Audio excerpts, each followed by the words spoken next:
Alors voilà, on est prêt pour le troisième épisode de la balado Très de Saveur. À la brasserie avec des gens en liesse. Autour de la table, Hélène Faradji, les bonnes vieilles stars, c'est Hélène Faradji et Godefroy Laurando. Bonjour. Salut. On a également de nouvelles chroniqueuses. Manal Drissi, bonjour. Bonjour. Mon Dieu, les gens vous aiment, hein? Quel bonheur d'être là. Et Daphné Malbeuf, on vous accueille, on est très contents aussi. Bonjour Daphné. Bonjour. Ça va bien? Oui. Ça va bien, ben oui. Et notre invité cette semaine, je suis très content, on va parler de la réforme du mode de scrutin. Monsieur Jean-Pierre Charbonneau, bonjour. Bonjour, Fred. Alors voilà, je pense qu'on est bien équipé pour débuter ce troisième épisode de la balado Très de Saveur.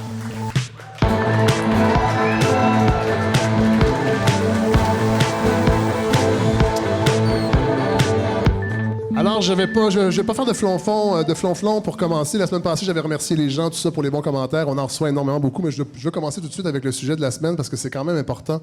Le départ de Catherine Fournier, je pense que c'est le sujet de la semaine. Là, évidemment, la tentation est très forte de se retourner vers vous, Jean-Pierre Charbonneau, un ancien pilier du PQ, mais je ne le ferai pas. Merci. Je ne le ferai pas. On vous a pas invité pour ça. Non, mais on vous a pas invité pour ça. Puis de toute façon, jouer les belles-mères, c'est pas votre genre, ça.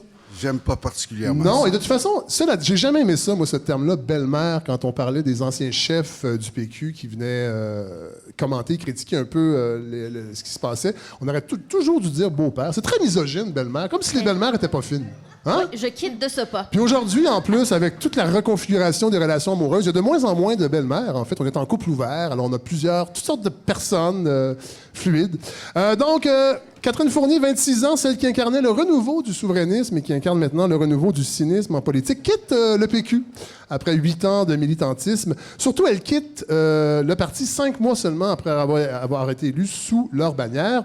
Et là, selon elle, à trop perdre, le PQ est devenu un parti de perdants figé dans le passé. Un parti qui aurait fait la grave erreur de jouer la carte identitaire avec la charte de la laïcité en 2014, ce qui aurait éloigné les jeunes du PQ.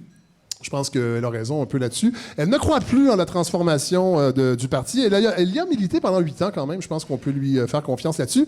Cela dit, pour quelqu'un qui n'aime pas perdre, on l'a dit proche de Jean-Martin Hossan, qui a quand même beaucoup perdu dans sa carrière de politicien.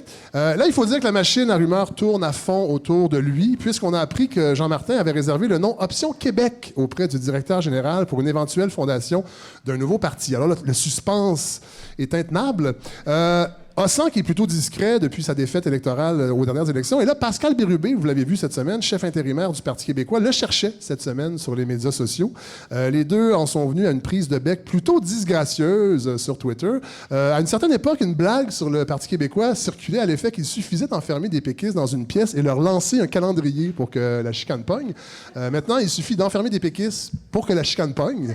On n'a même plus besoin de calendrier. Cela dit, on a retrouvé Jean-Martin Hossan grâce au travail d'enquête du journaliste de Radio-Canadien Alec Boissonneau. Des sources lui ont indiqué que Jean-Martin Hossan était au théâtre Katsu cette semaine pour la pièce Première neige, First Snow. On en a parlé avec Isabelle Vincent. Et là, il y avait aussi, cette journée-là, il y avait Catherine Fournier et il y avait Christian Bégin. Oh! Incroyable. Et là, pour le prouver, Boissonneau a même publié une photo de Hossan avec Catherine Fournier, mais qui datait de 2018. Et là, Catherine Fournier lui a fait remarquer que c'était pas une bonne photo. Là, le journaliste a même découvert que Jean-Martin Hossan devait se rendre au collège Jean de Brébeuf cette semaine pour jaser indépendance avec les jeunes brébovins, mais il s'est décommandé. Alors peut-être qu'il est en train de créer un nouveau parti avec Christian Bégin. Alors ça sent vraiment le prix Judith Jasmin. Cela dit, Jean-Martin Hossan a fait une mise au point tout à fait savoureuse sur Facebook pour corriger le tir et calmer les rumeurs. Je vous en lis quelques extraits. Je ne suis plus en politique active, mais je suis encore souverainiste, je le serai toujours, comme plusieurs centaines de milliers de personnes au Québec d'ailleurs. Ce n'est pas une tare, c'est un désir d'être simplement maître chez nous.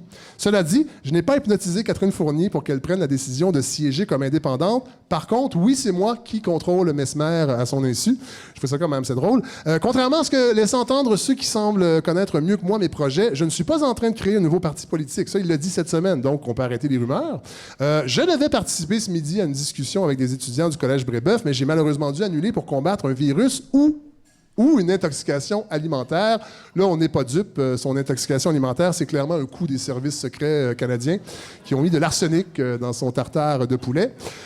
Cela dit, ça va être intéressant de voir ce que va faire Catherine Fournier dans les prochains mois et comment le PQ va se redéfinir. Ils ont d'ailleurs annoncé que le processus est enclenché pour une 31e fois, je crois, dans l'histoire du PQ.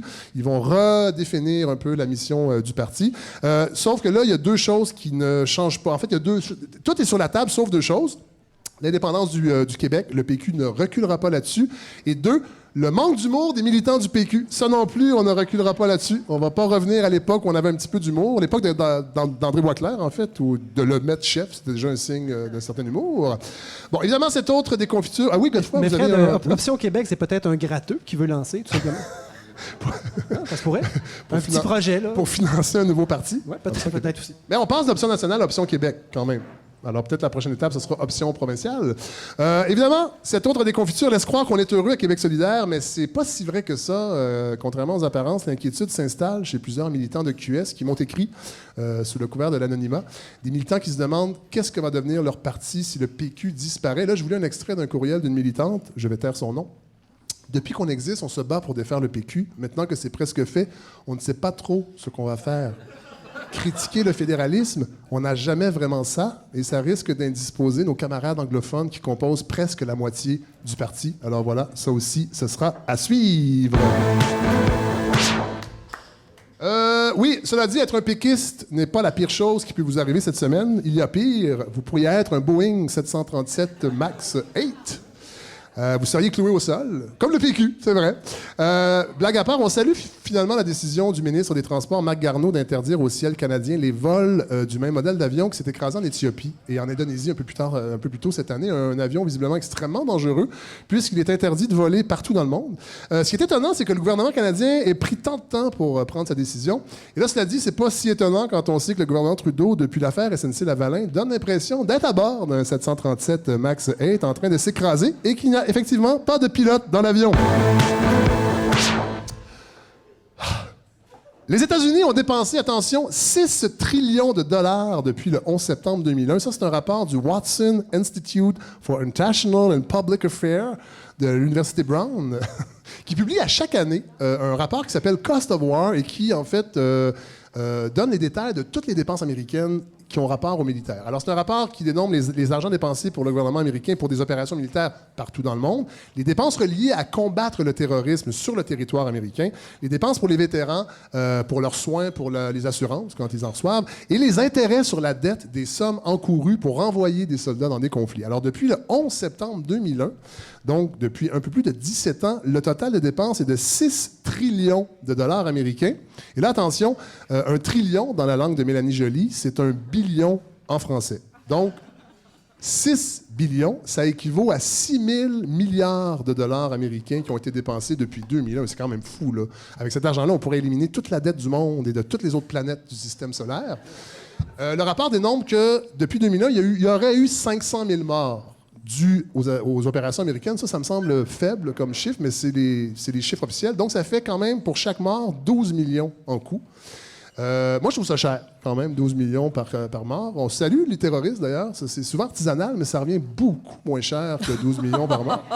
Et la guerre, c'est très polluant. Il va falloir que l'industrie de la mort prenne le virage vert, pas seulement les cadavres qui doivent prendre le virage vert. Et là, je me tourne maintenant, et là, je suis content parce que c'est une nouvelle collaboratrice qui était attendue. C'est une des premières qui m'a écrit, d'ailleurs, on peut le dire, Oui. Manal. Et là, on a un petit ID pour vous. Oh, c'est joli. Manal, Drissi. Hey, on dirait que c'était live. Ça aussi, c'est Bravo, artisanal, bien fait. c'est C'est bien. très beau. Alors, Manal, vous allez nous parler de politique internationale. C'est le mandat que vous nous avez proposé. Oui, exactement. Il paraît qu'on peut faire du contenu à cette émission. Oui, Fait on que peut je me faire- suis dit, de la politique internationale. Bravo. Oui, on peut faire du contenu. On Et en mange. pourquoi ici. pas faire de l'actualité internationale dont on parle très peu Oui. ici, dont on parle pas dans les médias locaux. Donc, j'ai décidé de parler du Zimbabwe. Et pourquoi je vous parle du Zimbabwe, me demandez-vous, comme s'il manquait de choses qui se passent dans les pays occidentaux. Eh bien, c'est parce qu'il y a une nouvelle zimbabwéenne qui a attiré mon attention. Il s'est passé quelque chose en janvier dernier auquel la plupart d'entre nous ne survivraient pas, Fred. Le gouvernement a coupé Internet. Ah! Oui. Hier, Ben, Facebook moi, a mal fonctionné pendant 6 heures, puis Mais- moi, je me suis auto-mutilée. Là, Ah je oui, sais hein? pas pour vous. Mais moi, j'ai remarqué que le vivre ensemble s'est amélioré hier. Il y avait moins de tension. Ah, vous trouvez? Moi, Ben je trouvais oui. qu'il y en avait plus. Parce que à l'intérieur de moi, il y avait beaucoup de tension. Pourquoi le Zimbabwe a coupé Internet? Était-ce parce que A, le gouvernement voulait augmenter la productivité? B, le président s'est enfargé dans le fil du modem national? Ou C, pour couper la population du monde en période de répression? Et oui, le président s'est enfargé dans le fil du vrai, ça? modem. Ben non. évidemment CC, hein, c'était pour pas diffuser la répression. Et même si vous avez tous Internet, ma gamme de paresseux intellectuels, vous passez votre temps sur les réseaux sociaux. Alors, je suis allée à votre place fouiller pour comprendre qu'est-ce qui se passe présentement au Zimbabwe. Fait que sortez tous votre atlas, page 68. Le Zimbabwe, c'est dans le sud-est de l'Afrique et c'est un pays sans accès maritime direct. Il est frontalier avec 4 pays, donc l'Afrique du Sud, le Botswana, la Zambie et la Mozambique. Et imaginez comment on connaît très bien notre géographie africaine si on pouvait jouer des noms propres au Scrabble. Hein, on la connaîtrait-tu? Mozambique, il me semble que c'est beaucoup de points, ça. Le Zimbabwe fait 390 700 km². Ça, c'est 4 fois plus petit que le Québec, mais avec le double de la population. Ah, mon Dieu, c'est comme les Bois-Francs. Et qui n'a pas accès à la mer non plus, les Bois-Francs. 2 fois plus nombreux, avec 4 fois plus petit, 2 fois plus nombreux. Pas besoin d'aller loin pour constater un tel contraste. Il suffit de passer de Westmount à Hochelaga, puis c'est environ ça, la densité. Et fait intéressant pour ceux qui trouvent ça compliqué de gérer une province francophone dans un pays bilingue à majorité anglophone, le Zimbabwe compte 16 langues officielles. Et catalogue! Ouais, je pense que PKP ferait une crise d'apoplexie. Et parlant de PKP au Zimbabwe, pas besoin de vendre son dernier nez au pouvoir infini du câble pour accéder à Facebook. Pour aussi peu que 50 sous par semaine, vous pouvez avoir un forfait de données pour les réseaux sociaux. Et depuis le milieu des années 2000, l'Internet mobile a pris beaucoup de place dans le pays. Il y a 43 % des ménages qui ont la radio, 37 % ont la télé, 10 % seulement ont un ordinateur, mais plus de 80 % ont un téléphone cellulaire avec des données mobiles. Donc, 10 % de la population pourrait écouter la balado de Fred Savard. Mais ne le fait pas. Ben, peut-être sur son sel. Peut-être. Peut-être. On les salue s'ils nous écoutent. Bonjour, Zimbabwe. Et c'est quoi le réseau social le plus populaire au Zimbabwe, Fred? Oh, attendez. MySpace? Non, c'est WhatsApp. WhatsApp? Oui, Ah oui! C'est cette application que j'ai jamais utilisée pour protester contre le mauvais jeu de mots. C'est comme vraiment mauvais. Et la moitié des données utilisées au Zimbabwe vont vers WhatsApp. Ah oui. La moitié de l'Internet au pays. C'est un site de messagerie, je crois. C'est un site de messagerie, donc les gens se créent des groupes pour discuter politique oui. à l'intérieur. On est sûr de ça? Oui. Que c'est politique, les discussions? Absolument. OK. Et parce que les organes médiatiques s'en servent pour faire circuler de l'information, parce que les médias traditionnels sont contrôlés, ben oui, évidemment, c'est comme ici. Exactement, par le gouvernement. Ah, on voit la SQ qui arrive. On n'a pas le droit de dire ça, Fred. Et donc, en janvier dernier, il y a eu des émeutes qui ont éclaté dans le pays après que le gouvernement ait annoncé une augmentation de 150 % du prix du pétrole. Et on pense tout de suite aux gilets jaunes, hein, à la différence qu'au Zimbabwe, ils n'ont pas les moyens d'avoir des gilets ni des ronds-points. Et les forces de sécurité du gouvernement, donc la police et l'armée, sont accusées par Human Rights Watch d'avoir enfreint les droits humains, d'avoir eu recours à de la force excessive, d'avoir commis des meurtres et des viols pendant ces 3 journées-là d'émeutes en janvier dernier, donc il y a tout juste 2 mois. Et la meilleure façon de limiter la propagation d'images et d'informations hors des régions centralisées, c'est de couper l'Internet. C'était donc pour faire un pied de nez à la censure que j'en parle ici, à nos 350 auditeurs. Non, vous seriez surprise. Mais là, on vous a arrêté dans la rue, présentement. Il n'y a pas juste le PQ qui n'a pas d'humour, hein? Je suis démasqué. J'ai donc voulu comprendre le contexte plus large du pays. On est de même, les femmes, toujours en train d'extrapoler. Et pour réellement comprendre le Zimbabwe, il faut reculer dans son histoire. On va donc se transporter il y a 100 000 ans. Oh, ouais. Selon la version britannique de l'histoire, le Zimbabwe était une savane sans but ni avenir pendant minimum 99 900 ans. Okay? Ensuite, il y a eu l'arrivée de Cecil Rhodes de la British South African Company. Je présume que c'est la branche africaine de la compagnie de la baie James. Et alors, en l'honneur de M. Rhodes, le territoire tel que délimité par les Anglais est devenu Southern Rhodesia en 1923. Et en 1965, la minorité blanche coloniale a déclaré son indépendance de la mère patrie et est devenue la Rhodésie. C'est pris en main, la minorité blanche dans le pays, oui. Et alors, il a commencé une guerre entre les différents groupes natifs qui se sont entraînés à l'extérieur du pays, donc dans les pays limitrophes, et qui étaient financés par des puissances extérieures. Et là, on est après la Deuxième Guerre mondiale. Donc, on accuse les groupes des guérillas d'être supportés par les communistes et de vouloir faire entrer le communisme dans le pays. À ce moment-là, il y a entre autres l'Afrique du Sud, qui est aussi contrôlée par les minorités blanches et qui ne veut pas que la majorité noire se soulève. Donc, ils soutiennent le pouvoir blanc qui est au Zimbabwe, qui est en Rhodésie à ce moment-là. Et la guerre nationaliste va durer 15 ans, donc de 1965 à 1980. Et il y a des pertes qui sont essuyées des deux côtés, mais la minorité blanche, à un moment donné, subit tellement de pertes qu'elle décide d'abandonner, de déclarer forfait. Et là, le Zimbabwe devient un État indépendant en 1980, tient ses premières élections. Et c'est le célèbre Robert Mugabe qui a été élu à ce moment-là. Un humaniste. Exactement. Il est resté au pouvoir de 1980 à 2017. Et ça, Fred, c'est 24 fois plus long que le dernier mandat du PQ. Et durant les premières années du régime, le pays se développe malgré les efforts de l'Afrique du Sud pour le saboter et le Zimbabwe devient le bijou d'Afrique. Hein. Il y a des ressources agricoles et minières importantes à contribuer au marché africain et mondial. Et Mugabe est à la base un socialiste, donc il tient beaucoup à l'éducation pour tous. Il met pas en place la maternelle 4 ans, mais il investit quand même de l'argent dans le système d'éducation pour faciliter la scolarisation, même en dehors des villes. Il investit aussi dans le système de santé. Il y a des cliniques qui ouvrent un peu partout. L'accès aux vaccins pour les villages qui sont éloignés. Et surtout, Mugabe s'est forgé une réputation d'anti-impérialiste. Donc, il refusait que les colonies, que l'Angleterre s'implique dans les politiques du pays. Et ça, c'était admiré par les peuples dans les autres pays qui étaient encore sous l'emprise coloniale. Sauf que cette rancune-là que Mugabe avait envers l'Angleterre, c'était pas seulement envers le pays, c'était aussi envers la minorité blanche qui habitait au Zimbabwe parce que la majorité... Parce qu'ils ont abandonné l'indépendance, mais ils sont restés là. Ils sont restés là et c'est eux qui sont propriétaires des terres les plus fertiles dans le pays parce qu'ils y ont eu accès pendant la colonisation. Donc, à ce moment-là, Mugabe leur dit, bon, ben nous, on veut que les terres appartiennent au peuple, donc on vous demande de vendre au moins une parcelle de vos terres au gouvernement ou à des Zimbabwéens noirs pour qu'on puisse être propriétaire de notre territoire. Évidemment, ça marche pas comme ça. Ça fait plusieurs générations que les Blancs sont là, donc pour eux, c'est leur terre, ils ont investi dedans, ils ne voulaient pas quitter. Et même avant la première constitution, c'était déjà un sujet de discorde, mais bon, pour faire l'indépendance, ils ont fait un compromis là-dessus et ils ont continué de faire des pressions sur la minorité blanche. Et finalement, comme ça n'a pas marché, ben, Mugabe a envoyé ses troupes envahir les terres et prendre possession des fermes par la force. Et c'est aussi par la force qu'il repoussait la dissidence. Donc, c'était pas seulement envers la minorité blanche, mais aussi envers son opposition. Donc, l'opposition qui l'a aidé à arriver au pouvoir. Une fois qu'il a été au pouvoir, elle ne lui plaisait pas. Donc, il s'en prenait au village qui supportait son principal adversaire.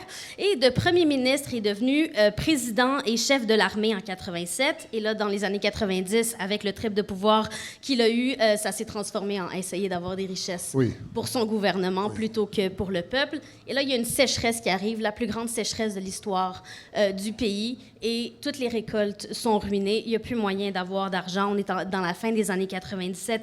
Et là, il y a une épidémie de choléra. Il y a le sida qui touche une personne sur 5 dans le pays. Donc, c'est une chute vraiment rapide. Si bien qu'en 2002, donc au tout début du nouveau millénaire, l'espérance de vie est de 44 ans au Zimbabwe, ce qui est très, très, très... Oui, parce que en une seule génération, c'est passé... c'était au-dessus de 60 ans. Et là, c'est descendu à 44 ans dans un pays où plus de 80% des gens sont scolarisés, où on a accès à des soins médicaux. Donc, c'est quand même assez rare qu'il y ait une chute aussi rapide dans une société. Et la même année, le Commonwealth suspend le Zimbabwe en disant qu'il contrevient aux règles internationales. Donc, il l'enlève du Commonwealth. Et l'année suivante, le Zimbabwe fait « fuck you, Commonwealth », il le quitte. Hein, parle-moi de ça. Un Brexit qui brade pas dans le manche. On peut faire ça, quitter le Commonwealth? C'est ça. Apparemment, ça se fait facile de même. Et entre les années 2000 et 2008... Les gens l'ignorent, le Canada fait encore partie du Commonwealth. Juste une petite blague. Malheureusement pour nous, oui, mais QS se bat pour ça. Oui, c'est vrai. Fort. Et donc, la pauvreté grimpe de 72 % en quelques années. Et là, il y a un coup de masse dans les chenolles. Hein, le crash de 2008, le crash financier. En novembre, $1 US équivaut à 480 541 $ au Zimbabwe. Ça fait très, très cher au magasin une pièce. Puis, en même temps, en 2008, il y a une élection et Mugabe perd. Et là, il veut pas l'admettre. Fait que ça prend un mois pour que le gouvernement admette les résultats pour finalement dire, oui, mais c'est écrit dans la loi qu'on peut faire un deuxième tour parce que là, les résultats sont proches. Et pendant le deuxième tour, fait de la répression sur le parti d'opposition qui abandonne pour pas partir une guerre dans le pays. Donc, il garde le pouvoir finalement. Là, il en est à plus de 25 ans. Oui, c'est ça. Et en 2009, l'hyperinflation atteint 80 milliards de pourcents, ou comme dirait Mélanie Joly, 80 billions de pourcents, ce qui en fait la monnaie la plus cheap du monde. Et alors, le pays abandonne sa monnaie et adopte le dollar US en 2009. Le problème, c'est qu'il n'y a pas assez d'argent américain dans le pays pour pouvoir créer de la richesse et les pays ne veulent pas, les compagnies extérieures ne veulent pas investir parce que c'est trop insécure comme marché. Donc, il n'y a pas de liquidité. Et là, en 2016, le pays crée une fausse monnaie qui s'appelle le bollar. Oui, et qui équivaut... ils disent, bon, $1 US, ça équivaut à $1, puis on va fonctionner comme ça, c'est une monnaie virtuelle, non pas le Bitcoin. Malgré ce qu'on dit des bits africaines, ce n'était pas ça. C'était ma joke raciste de la journée. Il m'en fallait une. Vous avez le droit, vous. Oui, c'est ça, j'ai le droit, moi. Je peux faire toutes les jokes racistes. Donc, c'est ça, là, ça marche pas. Donc, mais on peut pas décider qu'une monnaie vaut $1 US. C'est pas comme ça que ça fonctionne. Donc, dans le marché mondial, ça n'a pas tenu. Donc, ça n'a pas valu $1 US. Le pays a continué dans l'inflation. Et là, en 2017, il y a un coup d'État. On met Mugabe sous arrestation à son domicile. L'armée prend le pouvoir. On met des nouvelles élections. Et là, est élu un nouveau président. Mais c'est l'ancien vice-président de Mugabe. C'est le même parti qui est au pouvoir.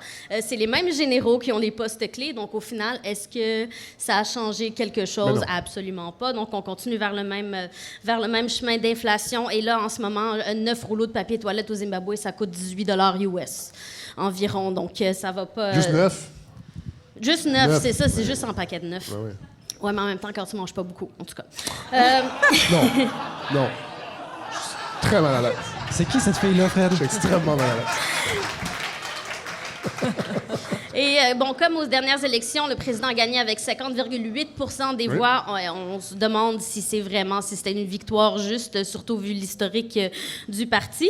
Et pendant tout ça, la population continue de se battre pour la dignité. Et malgré que le peuple zimbabwéen soit un peuple fier, qui aspire à s'autosuffire et à devenir riche, leur slogan, comment on appelle ça un slogan de pays? Une devise. Une devise, Oui. voilà. Leur devise, c'est unité, liberté, travail. Mais le gouvernement multiplie les emprunts pour juste pouvoir fonctionner. Si bien qu'un peu comme vous, Fred, on ne l'invite plus à souper de peur qu'il nous quête de l'argent. Franchement. En janvier, donc, le prix du pétrole a grimpé de 150 % du jour au lendemain, ce qui fait que les citoyens se sont soulevés, ce qui a mené à de la répression, à la coupure d'Internet, qui a ensuite été jugée illégale par la Cour supérieure. Fait que la prochaine fois que Facebook plante, dites-vous qu'au moins, on n'est pas au Zimbabwe. La bonne nouvelle, c'est que la moitié de la population a moins de 25 ans. La mauvaise nouvelle, c'est parce que les gens meurent très jeunes. Et cette nouvelle génération est branchée, elle est politisée, elle est énergique, elle veut reprendre le pouvoir du pays. Donc, il n'y a pas juste... Il y a de l'espoir. Il y a de l'espoir. Il n'y a pas juste en Algérie que la jeunesse est en train de changer le monde. Après le printemps arabe, l'Afrique subsaharienne est fâchée noire. Mais merci beaucoup, Mme Drissi. Vous avez cassé la glace. Et là, avant de me tourner vers vous, Hélène Faradji, pour votre chronique, j'ai pensé que ça vous intéressait. La semaine dernière, on a parlé de Michael Jackson, qui était boycotté au Québec, entre autres. Bon. Et là, Jean-François Nadeau, cette semaine, nous apprenait qu'on ne peut plus lire Marcel Proust, il paraît. Parce que Marcel Proust adorait fréquenter un bordel fondé par le valet de pied d'un ami qui s'appelait Les Bains du Ballon d'Alsace. Je ne sais pas si vous avez vu ça, c'est dans Le Devoir. Proust, et là c'est un extrait de la chronique de Jean-François Nadeau, Proust fut un visiteur régulier de ce bordel. À compter de 1917, il ira jusqu'à le meubler et à le financer. Dans une des chambres qu'on lui réserve, l'écrivain se livre à une curieuse perversion des rats qu'on capture. Pour lui, ils sont torturés avec de longues épingles à chapeau. Dans cette liaison de la vilainie et de l'érotisme, au milieu des petits cris stridents qui ponctuent l'agonie des rongeurs, Proust exulte et trouve sa volupté. C'est dans cette maison qu'il fut surpris par un inspecteur de police avec un mineur, 2 soldats, 3 madeleines et le souteneur Albert Le Cusia. Alors voilà une nouvelle raison de ne plus lire À la recherche du temps perdu. Je pense que c'est... Oui. D'ailleurs, selon un sondage maison de la balado de Fred Savard, la torture de rat serait la 2e meilleure raison pour ne pas lire du Marcel Proust. Oui, puisque la première et meilleure raison de ne pas lire À la recherche du temps perdu, c'est que c'est plate en crise. Ouais. Je me demande un sondage qui demande combien de gens connaissent Marcel Proust. Ah, donc quand même plus que ça, quand même. Alors, je me tourne vers vous, Hélène Faradji.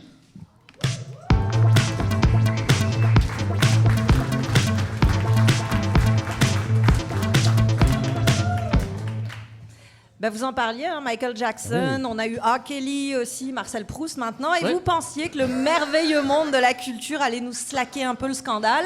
Eh ben non. Ah, maudit. Ce serait plate sinon, juste de la culture. Oui. Le scandale dont je vous parle cette semaine, il a été beaucoup moins médiatisé que ceux des maudits pédophiles. D'ailleurs, parenthèse pour vous dire que les vendredis pédophilie, ils vont revenir, hein, je vous le promets, mais pas cette semaine. Donc le scandale dont je vous parle, il vaut son pesant de cacahuètes quand même s'il n'est pas très médiatisé. Est-ce que vous vous souvenez de Yalitza Aparicio ? Bon, non. Évidemment. C'était la seule affaire dans Roma qui a mis tout le monde d'accord. C'était l'actrice qui avait J'ai pas vu encore, Romain. Mais dépêchez-vous. Ben non, mais je sais bien, j'ai pas le temps, j'anime une balade. Bref, Yalitza Aparicio, dont la performance a même été saluée par une nomination aux Oscars. Et si on revient sur elle, c'est parce que, un peu comme Netflix, la connerie, c'est peut-être le truc le plus universellement partagé. Aparicio, elle est née dans l'état d'Oaxaca. Oui. Et elle s'en allait vers un destin d'institutrice avant d'être repérée par Alfonso Cuarón, qui a réalisé Roma. Et grâce à ce rôle, elle a été la première indigène du Mexique à faire la une du Vogue local. Un talent naturel pour la comédie et qui se retrouve donc au cœur d'une polémique cette semaine, sans que ce soit du tout sa faute. Figurez-vous que la télé mexicaine s'apprête à lancer une nouvelle émission comique qui s'appelle La Parodia, et que pour la promouvoir, on n'a rien trouvé de mieux que de diffuser une photo d'une actrice qui parodie Aparicio, oui, avec un faux nez et une brown face. Ben voyons. Déjà, Mais attendez, c'est une comédienne mexicaine? Tout à fait. OK. Oui. Et déjà, ça nous remue un peu le Robert Lepage intérieur, hein, mais ça ne s'arrête pas là. Ça ne s'arrête pas là parce que l'actrice en question... Vous êtes excusé, hein? Oui, c'est vrai. Je demande pardon. un Robert Lepage intérieur, à quoi ça ressemble? Ça doit être très Vous voulez intense. pas le savoir. Ça doit Vous être voulez très pas le intense. savoir. L'actrice en question, celle qui a parodié, qui s'appelle Yeka Rosales, elle s'est défendue d'avoir été maladroite, et je reste polie, en disant « Non, moi je parodie tout le monde égal ». Et elle a publié une autre photo d'elle où elle parodie la chanteuse Donna Summer avec un blackface. Ah. Elle est prête pour le bye-bye 2019, on dirait. Mais c'est quand même une occasion pour moi de vous rappeler mon mantra préféré. Un brown face, ça va. 2, bonjour les dégâts. Voilà. Je vais pas vous remonter... C'est gratuit. Je vais pas vous remonter le Mais moral. est-ce qu'un brown face c'est moins pire qu'un blackface? Discutez. Mais c'est plus pâle. Écrivez-nous. Oui, mais c'est ça. Je vous remonterai pas le moral en vous parlant du prix Nobel de littérature. Parce que vous vous rappelez, en 2018, on avait décerné tous les Nobel, sauf lui. Sauf lui parce qu'on avait découvert que l'époux d'une académicienne, qui s'appelle Jean-Claude Arnaud, très, très, très proche du comité, était accusé par 18 femmes de viol ou d'agression, ce qui avait causé un léger malaise dans l'Académie. Mais tout ça, c'est derrière nous. 2019, on règle les problèmes, et en novembre prochain, ce ne sera pas un, mais 2 prix Nobel de littérature qui vont être remis. C'est une bonne nouvelle. Et quelque part... En même temps, je suis pas sûre que ce soit rassurant d'avoir un prédateur sexuel derrière nous. Non, mais lui, il est en prison. Ah, Lui, ok. lui, ça va, c'est fini. Mais comme il y en a 2, moi, j'entends quelque part à Montréal India Desjardins et Marie Laberge qui retiennent leur souffle. Comme dirait l'autre, jusqu'ici tout va bien, sauf qu'imaginez-vous qu'une genre de campagne vient de commencer via une journaliste néerlandaise et un groupe Facebook pour que l'un des 2 prix, ou peut-être les 2, soit remis à Michel Houellebecq. Ah, mais c'est pas fou? Michel Houellebecq, dont le 7e roman, Sérotonine, sorti en début d'année, a connu un immense succès. Oui. Ceci dit, Que j'ai papa... lu, que j'ai quand même aimé. Ouais? On en reparlera. Non, mais moi, ça, je suis pas de ceux qui doivent s'excuser de ce qu'ils lisent. Non, mais Parce ne que vous c'est- excusez c'est- surtout c'est- pas. C'est pas un documentaire, Non, tout à fait. c'est un Mais roman. tout ce que je voulais dire, c'est que le succès public, ça vaut ce que ça vaut. Papa est un lutin a aussi très très bien fonctionné au box-office. Que j'ai beaucoup aimé aussi. Houellebecq, donc, certains voient comme un génie, un observateur lucide, acide des dérives de nos sociétés, mais qui est aussi quelqu'un, il faut le rappeler, qui n'a jamais hésité à déclamer son admiration pour Donald Trump, à dire que la religion la plus con, c'est quand même l'islam, à ne jamais pouvoir écrire femme sans placer le mot petit cul pas loin, à se vautrer dans sa haine des autres hommes. Alors tout ce qu'on peut se souhaiter pour la suite du monde, c'est que comme le héros de Sérotonine se base autour de Houellebecq, prix Nobel de littérature, ne fasse que bander mou. Oh! C'est bien envoyé. Oh, Est-ce que vous oui. l'avez lu, Sérotonine? Ben oui, évidemment. Oui. Mais Il y a quand même plus de... Il était plus Il y a plus déprimé de tendresse Non, mais c'est Il était plus évidemment. déprimé que les autres. Oui, mais c'est plus tendre, en fait. Moi, je le trouverais moins acide que les autres, quand même. Mais c'est Peut-être. dans l'échelle Peut- Houellebecq, évidemment. Peut-être, mais prions Oui. pour qu'il n'ait pas le prix Nobel de littérature. Petite touche d'amour pour Ah, finir. oui. Le 12 mars sortait à la Cinémathèque. Vous savez, ça existe encore hein, sur le boulevard Maisonneuve. C'est pas fermé. Vous pouvez aller faire un tour. Vous pourriez être surpris. Donc à la Cinémathèque, le documentaire de Loïc Dars, premier documentaire de ce jeune réalisateur québécois, qui s'appelle La fin des terres. Il va être dans d'autres salles à partir du 20. Puis en tournée un petit peu partout au Québec, parce que Ah, c'est intéressant, ça. si Montréal n'est pas premier... hein, Ouais. Est-ce on que est c'est sur Netflix? Non, pas du tout. Non. Pas du tout. Et c'est un documentaire qui, s'il l'avait vu, aurait certainement été plus embarrassant pour Monsieur Lisée qu'une carte de Danny Turcotte. Pourquoi? Parce qu'on y entend sur des longues images du Québec la voix de 17 jeunes personnes Oui. nées après l'ère référendaire et qui se questionnent sur les idées de souveraineté, d'identité, de langue. territoire, de langue Ouais, du ouais. Québec. Je l'ai vu cette semaine. C'est vraiment un film qui chamboule, pour vrai, parce qu'au début, tu as l'impression que c'est déprimant parce que le constat est pas optimiste, mais en même temps, oui, il y a quelque chose. Il y a vraiment de brisure, en fait. On le sent dans le C'est ça. grand récit collectif québécois, il y a vraiment de brisure. C'est un film vraiment que je vous invite à aller voir parce que il y a des certaines longueurs. Il faut Mais ça- embarquer. dans C'est une parole qui vaut la peine d'être Ouais, tout à fait. entendue, mais je vous dirais surtout que si, après avoir vu ce film-là, vous croisez un millennial, prenez-le dans vos bras. Oui. Faites-lui un gros Non, merci. câlin. Il va crier à la microagression, vous voyez. Mais continuez. Continuez, le lâchez pas. Il en a besoin parce que ça va vraiment pas fort. Je vous fais un top 5 de ce que j'ai entendu dans ce documentaire. J'ai pas de pensée du Québec. Quelque chose s'est perdu dans notre génération. On a été élevé par des gens qui avaient commencé à perdre espoir. Le confort et l'indifférence ont été multipliés par 1000. On est dans la fucking marde. On a raté 2 référendums. On n'a pas de conscience. Alors, après Isabelle Vincent, la semaine dernière, qui est venue nous parler de First Snow, la fin des terres, je pense, autorise un genre de constat qui serait « le Québec est en dépression majeure ». Puis vous savez ce qu'on peut faire quand ça va pas? On peut se regarder à travers les yeux de quelqu'un qui nous aime. Et c'est qui ça? C'est les immigrants. Oh oui, faites l'expérience. C'est un beau message. Trouvez un nouvel arrivant ou même quelqu'un qui est là depuis quelques années. Trouver et un de- nouvel arrivant. Trouvez-le quelque part. Il y en a plein. Moi, je vais à l'aéroport souvent. Je trouve que c'est un vais bon m'en endroit. choisir pour, un. Choisissez plus qu'au un. terminus d'autobus. Celui que vous voulez. Celui que vous voulez et demandez-lui de vous parler du Québec. Je suis sûre que, vous allez constater qu'ils ne sont pas des envahisseurs avec le couteau entre les dents et le voile bien baissé sur le front. Et 2, vous allez entendre des mots comme ouverture, créativité, résilience. Je le sais parce que je suis immigrante. C'est vrai. Alors regardez... C'est vrai, ça? Oui, bah, évidemment que c'est vrai. Pourquoi je... C'est pas un accent du plateau. Non, Ah, c'est mais de ça. plus en plus, les jeunes... Les Je jeunes... ne trafique pas, là. Les jeunes français nés sur le plateau ont cet accent-là. Non, quand même. non. Je suis née à Sophie Strasbourg. Durocher aussi. Regardez-vous à travers mes yeux quand ça va pas, parce que dans les yeux de ceux qui arrivent ici, il y a souvent de quoi voir que les Québécois sont bel et bien quelque chose comme un grand peuple. Ah, merci beaucoup. Pas autant que les Français, hein, faire la mais bise, quand même vraiment. un grand peuple.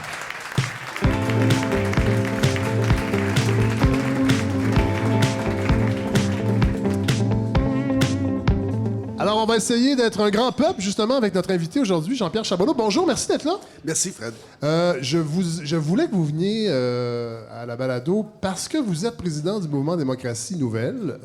Parlez-nous, parce que bon, moi je le sais, mais les gens savent pas. Parlez-moi un peu de cette créature qu'est le mouvement Démocratie Nouvelle. C'est une créature citoyenne qui est arrivée au monde quelques mois après l'élection de 1998. Et c'était une des élections où le parti qui est arrivé premier dans l'appui... Parti québécois? Non, les libéraux. Ah oui, oui, c'est ça.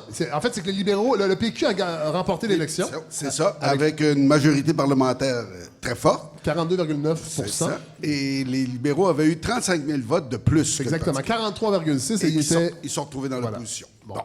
Ça, c'est une des distorsions historiques, parce que c'est arrivé 5 fois dans l'histoire du Québec, Oui. dont, si vous vous rappelez aussi, dans les années 60, quand... Le PQ.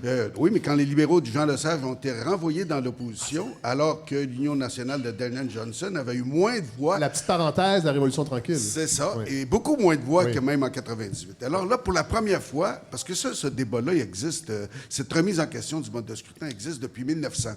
Sauf que... Ici au Québec, depuis ici 1900? au Québec, parce que que, bon, malgré tout, on n'était pas totalement isolé du reste du monde. Et puis ce qui se passait en Belgique, entre autres, puis en Europe, qui remettait en question le mode de scrutin britannique. Oui. En Belgique, on a commencé à avoir un mode de scrutin de type proportionnel. Alors, des gens ici au Québec ont commencé à dire que ça serait une bonne chose. Et regardez aussi les distorsions, puis le fait que chaque vote ne comptait pas déjà en 1900. Oui. Sauf que ça a pris jusqu'en 1998 pour qu'un mouvement citoyen dise on prend l'affaire au bon. Et là, on va s'en occuper. On le met de l'avant et on ne va pas laisser juste des partis politiques s'en occuper. Et est-ce que vous étiez... Non, vous n'étiez pas là en 98. Mais moi, j'étais président. Vous étiez en politique. J'étais en politique, mais j'étais président de l'Assemblée nationale. Okay. Et je leur ai donné leur première subvention. Parce que je m'étais fait donner par le bureau de l'Assemblée nationale un budget discrétionnaire, comme tous les ministres. Moi, je leur ai dit, écoutez, le président de l'Assemblée, c'est le ministère des élus. Oui. Alors, pourquoi le président, comme les autres ministres, n'aurait pas un budget discrétionnaire pour des questions qui relèvent de la défense ou de la promotion de la démocratie, notamment la démocratie représentative? Tout à fait. Puis moi, je voulais que vous veniez parce que j'en ai parlé souvent dans des chroniques sur d'autres tribunes. Moi, je trouve ça super important, la réforme du mode de scrutin. Moi, je ne vote plus à cause de ça parce que je trouve que le vote, puis je suis pas le seul, Normand Baillargeon, entre autres, a les mêmes arguments un peu.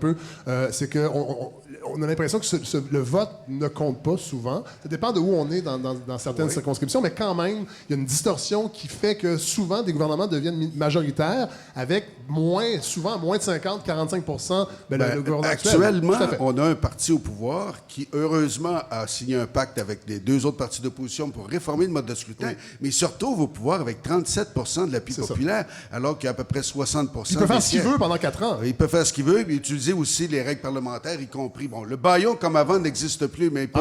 Non, il n'existe plus. Les libéraux en ont abusé pas mal. Oui, ils en ont abusé jusqu'à ce qu'à un moment donné, il n'y a pas le choix, puis qu'ils l'abolissent. C'est-à-dire, ils ont finalement accepté la proposition que j'avais faite quand j'étais président, qui n'avaient pas voulu de rendre permanente quand j'étais président, mais ils ont fini par l'accepter quand ils sont devenus minoritaires quelques années plus tard. Voilà. Là, le gouvernement Trudeau avait cette promesse-là de réformer le mode de scrutin au fédéral. Ils ont abandonné ça très rapidement. Rappelez-vous de la promesse de M. Trudeau. Pardon? Hein? C'est la dernière élection avec le mode de scrutin actuel. Mais cette promesse-là, il faut rendre à César ce qui revient à César. C'est Bernard Landry qui l'avait lancée en 2003, repris par Jean Charest et repris par Mario Dumont. Et ça faisait suite aux États généraux que j'avais lancés quand j'étais ministre de la Réforme des institutions démocratiques. Donc, tout le monde convenait que ça serait la dernière élection en 2003. Et ce qui est arrivé par la suite, c'est qu'effectivement, par un certain temps, les libéraux ont fonctionné, c'est-à-dire ils ont mis sur pied... En fait, ils ont présenté un avant-projet de loi, il y a eu une commission parlementaire, et après ça, ça zigonnait pas mal. Il y avait même des citoyens sur cette commission parlementaire-là. Eux étaient tous d'accord pour le changement. C'est drôle, les députés qui avaient tous promis à travers leur chef de changer de mode de scrutin, ils étaient sur le frein. Alors, là, le gouvernement a envoyé la balle au directeur général des élections qui, en décembre 2007, a fait un avis favorable. Et là, M. Charest a pris le dossier puis il l'a mis sur une table. Ben oui, évidemment. Et ça a pris jusqu'en 2016, parce que le mouvement Démocratie nouvelle qui existait depuis 1999, donc on fait le 20 ans cette année, n'avait pas lâché. Mais en 2016, ce qu'on a fait, c'est qu'on a relancé le dossier, parce que ça, c'était à la suite des échecs à Québec. Oui. C'était aussi à la suite de l'échec de la promesse de Trudeau. Oui. Là, on a dit, on va faire une autre chose, on va avoir une stratégie différente. On va réunir tous les partis, on les a tous invités, ils ont tous accepté, y compris les libéraux à ce moment-là, et on les a fait discuter, non pas sur quel modèle d'abord, mais sur des grands principes. Et sur la base de ces principes-là, finalement, tout le monde a accepté de dire, OK, ces principes-là, on les accepte. Là, les libéraux se sont sentis coincés parce qu'ils voyaient bien qu'est-ce qui arriverait. Là, ils ont débarqué. Et sur la base des principes qui avaient été acceptés, bien là, on a tous les partis. Ça, c'est une première historique. Je pense même au plan mondial, c'est-à-dire les autres changements n'ont jamais été faits avec un accord de partis politiques aussi fort que ce qu'on a actuellement. C'est-à-dire que là, on a choisi un modèle de type écossais, c'est-à-dire un mode de scrutin proportionnel qu'on dit mix. Mix, ça veut dire le mode de scrutin actuel est maintenu, mais pour l'élection de 60 des députés. Bon, c'est ça. Là, on va donner un exemple, parce que souvent, on en parle du mode de scrutin, puis c'est un grand principe. Puis là, j'aimerais ça qu'on donne un exemple. Qu'est-ce que ça pourrait donner? Donc, c'est un mode de scrutin proportionnel compensatoire avec des listes régionales. Donc, avec des listes régionales. Donc, 60 à peu près des seraient élus, mettons. Disons que si on prend le Québec actuellement, on aurait 125 élus? Il y a 125 élus, mais on pourrait augmenter 3 sièges ou baisser. Okay. Mais on aurait 60 à 40 60 des députés sont élus. Donc, à peu près 75 députés. 75, 78, si on prend Seraient la élus. carte fédérale Oui. pour simplifier les choses. Bon. Et puis, tu aurais 50 ou 47 députés qui seraient des députés de liste, mais sur la base régionale. Donc, on aurait deux sortes de comtés au Québec. Non, mais On attendez, aurait- vous allez trop vite. Là, donc, il faudrait réduire le nombre de circonscriptions. C'est-à-dire, Pour le tour, on le a premier réduit- tour uninominal. Attention, on réduirait le nombre, non pas le nombre de députés, on réduirait le nombre de circonscriptions locales, Oui. mais on ajouterait des circonscriptions régionales. Donc, tous les partis feraient une liste d'une cinquantaine de noms, peut-être? Non, il ferait une liste pour, disons qu'il y a 15 ou 14 régions. Oui. Il y en a 15, il y a 17 régions administratives, mais on en regrouperait quelques-unes. Disons qu'il y aurait 14 régions administratives, donc 14 comtés régionaux. Et pour les 50 ou 47 députés de liste, ben, ces 47 seraient répartis dans les 14 comtés régionaux, puis chaque parti fournirait une liste de 3 ou 4 noms pour chacun des comtés régionaux.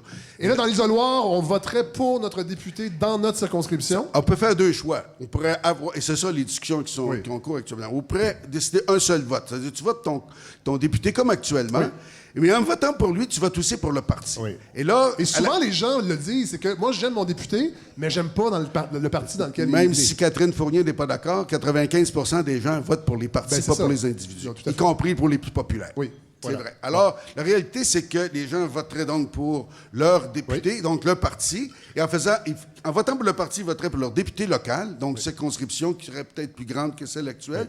Puis ils voteraient aussi sur la liste pour les candidats qui sont sur la Donc, pour un parti qui n'est pas nécessairement représenté dans leur circonscription, mais qui Non. aiment les idées. Ce qui ferait que, au total, l'objectif, qui ne serait pas parfait, mais l'objectif serait qu'à peu près, les partis auraient qui réussiraient à faire suffisamment de gains dans l'opinion publique, On auraient parle à peu près 5 de 5, 6, ouais, un c'est ça. plancher. Là. C'est ça. Et là, ben, je veux dire, les partis auraient, en fonction de l'appui populaire, le pourcentage de députés à l'Assemblée nationale relatif ça. avec l'appui populaire. Donc, un parti qui aurait 16 par exemple, Québec solidaire, aurait à peu près 16 des députés. Un parti qui aurait 25 aurait à peu près le quart des députés. Mais il n'y aurait pas un parti qui se retrouverait avec 35 puis 60 Non, tout à ou fait. presque C'est ça. des députés. Vous donnez l'exemple de l'Écosse et de la Nouvelle-Zélande. Moi, je suis allé voir en Nouvelle-Zélande parce que je trouvais qu'il y avait certains parallèles intéressants avec le Québec. C'est une ancienne colonie britannique. Ils ont boycotté aussi, vous en parliez, Hélène, la semaine dernière, ils ont boycotté Michael Jackson comme le Québec également. Donc, ça fait quand même... Et eux, là-bas, ils ont adopté la réforme du mode de scrutin en 93, suite à 2 référendums. Là, ici, on parle pas de référendum. Non, parce que là-bas, la différence, c'est que nous, là, on fait un exercice depuis 20 ans. Ouais. Il y a eu 3 consultations publiques. Il risque d'en avoir une autre avec le projet de loi qui va être adopté, qui va être discuté. Et en général, quand les gens demandent un référendum, comme à Ottawa, qu'est-ce que ça veut dire? Ça veut dire, et comme en Colombie-Britannique, ça veut dire que finalement, ce sont les opposants, ceux qui plaident pour le statu quo. Ouais. Ils ont fait une chose en Nouvelle-Zélande qui est intéressante par ailleurs. Après l'exercice, après avoir fait le changement, et même si le changement avait été approuvé par référendum, 3-4 élections générales plus tard, ils ont fait un référendum pour valider le choix des citoyens. Et l'avantage de ça, c'est que les citoyens qui ont choisi avaient expérimenté le nouveau système. Ouais, c'est ça. C'est pas juste une abstraction, parce que finalement, les gens, c'est pas des spécialistes des modes de scrutin, Non. mais les gens savent sur les principes que ça n'a pas de bon sens, que finalement, un parti qui a eu 35 ou 40 se retrouve avec une majorité parlementaire et décide d'une façon hégémonique comment la société est organisée. Et ce qui est intéressant en Nouvelle-Zélande, c'est que après la réforme, ils ont étudié les résultats électoraux et se sont rendus compte, entre autres, que les Maoris, qui représentaient 7 des députés avant la réforme, ça a été augmenté à 16 ce qui était plus représentatif de leur place réelle dans la société. Le pourcentage de femmes députées est passé de 21 en 93 à 29 Et les minorités, entre autres des îles du Pacifique, la minorité asiatique a également été mieux représentée grâce à la réforme du mode de scrutin. Un des objectifs de la réforme, par exemple, au niveau de la parité homme-femme, c'est de faire en sorte que, les acquis de la dernière élection soient maintenus. Oui. Donc, ça voudrait dire que pour les comtés locaux, il va falloir qu'il y ait un mécanisme qui fasse que... Là, ça a été un bel engagement des partis. C'est plus facile pour M. Legault parce qu'il a décidé de tous ses candidats. Oui. Quand c'est des assemblées c'est ça. d'investiture, c'est un peu différent. Oui. Mais... Pour les députés de liste, c'est facile de faire une liste où tu as une alternance Ben oui. femmes-hommes. Bon. Ben oui. le résultat peut être intéressant pour la parité homme-femme. C'est sûr que la représentativité de tout ce qui existe dans la société ne pourra pas se retrouver avec le mode de scrutin. Tu sais, s'il fallait avoir tout le type de diversité. Non, la diversité totale d'une société raciale, ethnoculturelle, linguistique, etc. Genre, on n'en finira plus. En même temps, on vit tellement dans une méritocratie. C'est vrai. Oui, mais là, c'est autre chose.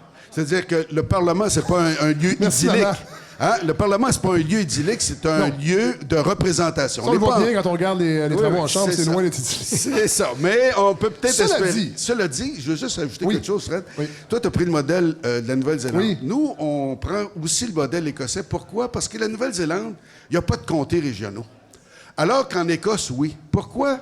Parce que l'esprit de clan de l'Écosse, ceux qui ont vu Outlander, mais qui comprennent un petit peu, ça veut dire que, finalement, l'esprit de clan fait en sorte que l'Écosse, même si ce n'est pas un immense territoire comme le Québec... Il y a des disparités. Il y a des disparités, puis des tendances régionales et un esprit régional un peu partout. C'est ça qu'on veut conserver au Québec. C'est la crainte des opposants, c'est que la réforme du mode de scrutin défavorise les régions au profit des grands centres. Alors que c'est l'inverse. Je vais vous donner un exemple. Allez-y. Vous avez une région, par exemple la Mauricie, avant les dernières élections, qui était toute rouge. Oui.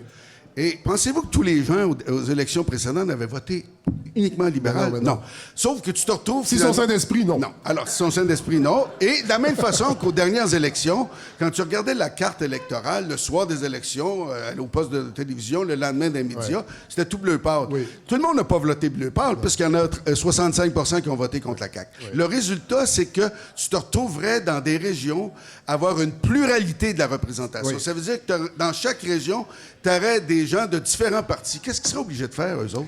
De se concerter. De se concerter pour défendre les intérêts de leur région. Comment tu peux prétendre qu'une région serait plus faible quand les gens de différents partis s'allieraient pour défendre les intérêts de la région? Ça, c'est intéressant qu'on en parle parce que, évidemment, ça va changer énormément la culture politique actuelle. C'est ce qu'on souhaite. Parce que des gouvernements de coalition, ça implique une collaboration entre les partis. Oui. Et on l'a vu, on n'est pas rendu là. Non, on l'a vu juste avec la tentative d'alliance circonstancielle PQ, Québec solidaire, qui n'a même pas fonctionné. Imaginez 4 ans de gouvernement de coalition. Comment on va faire pour changer la culture des partis politiques? C'est parce qu'à un moment donné, tu as deux possibilités. Dans n'importe quel type de scrutin de type proportionnel, tu peux se retrouver avec des gouvernements minoritaires si un parti n'a pas eu la majorité totale des voix. Par exemple, en Écosse, la deuxième fois, le National Scottish Party a eu 51 des votes. Il n'a même pas besoin de faire... il n'était même pas minoritaire.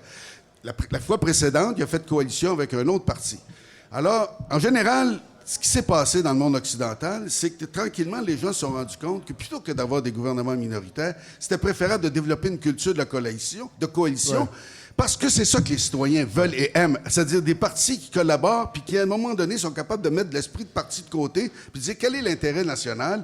Puis là, il y a des convergences idéologiques. On peut bien dire que Québec solidaire puis le PQ, là, c'est l'eau puis le feu actuellement. Mais quand on regarde... Dans un contexte de gouvernement de scrutin proportionnel, peut-être que la culture... peut-être qu'ils vont se rendre compte qu'ils sont pas si loin que ça puis que finalement, entre ça, ils vont peut-être préférer s'allier eux plutôt qu'avoir des gouvernements ou des partis plus de droite qui se retrouvaient plus confortables entre eux. Oui. Et le Québec serait une société aussi normale que les autres. C'est-à-dire, il y aurait une alternance avec le temps entre des gouvernements plus de gauche, de centre-gauche, puis à d'autres moments donnés, plus de droite.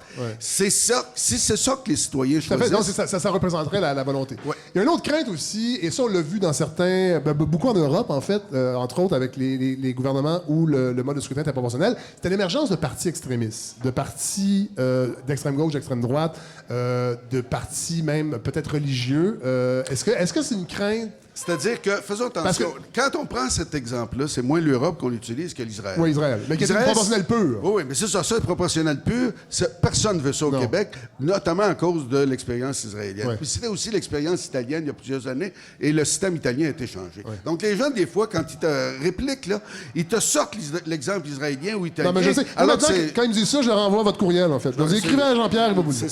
Mais il y a une chose que les Allemands ont faite, puis qui a été imitée par les Écossais et par d'autres, c'est-à-dire que les gouvernements de coalition, pour qu'ils durent. Alors, quand tu embarques dans une coalition, ça veut dire que les partis s'entendent. Il y a une entente, puis ils signent un contrat. Alors, avant de sortir de la coalition, il faut que le parti qui veut sortir soit en mesure de proposer une alternative de gouvernement majoritaire. Autrement, il est pogné pour rester dans la coalition. C'est intéressant. Puis faire ses compromis, lui aussi. Alors, ce qui fait que, autrement dit, il y a des mécanismes pour assurer plus de stabilité. Et quand on regarde les politiques puis la façon de gouverner, ben, la plupart des pays occidentaux développés ont des modes de soutien de type proportionnel. C'est pas des pays sous-développés, c'est pas des pays qui fonctionnent pas, c'est pas des pays qui sont anarchiques, c'est pas des pays où il n'y a pas de direction politique. En fait, il y a autant de stabilité dans ces pays-là qu'il y en a dans le nôtre, avec un avantage considérable. Une meilleure représentation. Une meilleure représentation, une représentation plus juste, plus correcte, qui respecte la volonté citoyenne. Je termine une dernière question, et là, je m'adresse à l'ancien ministre péquiste. Est-ce que vous avez l'impression que le mode de scrutin pourrait un peu sauver... En fait, ça serait le salut du mouvement indépendantiste, parce que là, une pluralité de façons d'entrevoir la souveraineté pourrait s'exprimer dans différents partis. Et on l'a vu, aux dernières élections, on avait l'impression que le Parti québécois avait choisi, justement, quand on parle de la charte et des wedge issues, là, des politiques orientées vers l'identité, c'était une façon aussi de manœuvrer dans le scrutin uninominal en un tour, de faire du clientélisme. Mais pour le président du mouvement Démocratie Nouvelle, qui a succédé à l'ancien ministre, répondre à cette question-là est délicat. Pourquoi? Parce que ça voudrait dire que là, j'envisage la réforme du mode de scrutin du point de vue d'un indépendantiste qui, stratégiquement, dit à un moment donné, il va y avoir une coalition. Je pense que... Alors, la réponse, c'est oui. Non, la réponse, c'est si les citoyens veulent voter pour des partis indépendantistes, puis que ceux-là finissent par faire une coalition... Ils pourront le faire. Puis s'ils veulent voter pour des partis fédéralistes, plus... ils feront le faire aussi. Ils ont déjà un bon choix, ça, là-dessus. Merci beaucoup, Jean-Pierre Charbonneau. Je suis content parce que là, c'est plus clair. Et j'espère que ça va alimenter la réflexion parce que je pense qu'on est vraiment rendu là. Et là, je me tourne vers une nouvelle chroniqueuse que je suis content d'accueillir, Daphné Malbeuf.